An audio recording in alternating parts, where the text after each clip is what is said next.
প্রথম তো হচ্ছে শতদ্রুকে গ্রেপ্তার করেই বলির পাঁঠা করেছে। প্রথম গ্রেপ্তারটা তো অরূপ বিশ্বাসকে করা উচিত,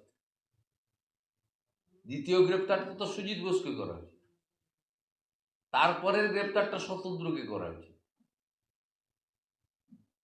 গেরুয়া বাহিনীর লোক ঢুকে সন্ত্রাস করেছে, ভাঙচুর মারামারি করেছে বলা হচ্ছে। গেরুয়া বাহিনীর লোক মানে আপনিও তো গেরুয়া, ভারতবর্ষের জাতীয় পতাকায় গেরুয়া থাকে। হিন্দুরা তাদের বাড়িতে গেরুয়া ধ্বজ রাখেন,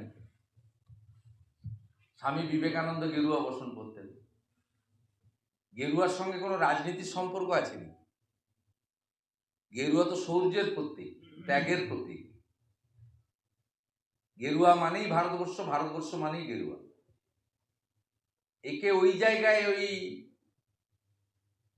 সংকীর্ণতার মধ্যে কেন ফেলছেন? গেরুয়ার সঙ্গে শুধুমাত্র কোনো রাজনৈতিক দল, সে আমাদের ভারতীয় জনতা পার্টি কেন, কারোরই বিষয় নয়। গেরুয়া কারোর কোনো দলের কোনো ব্যক্তির সম্পত্তি নয়।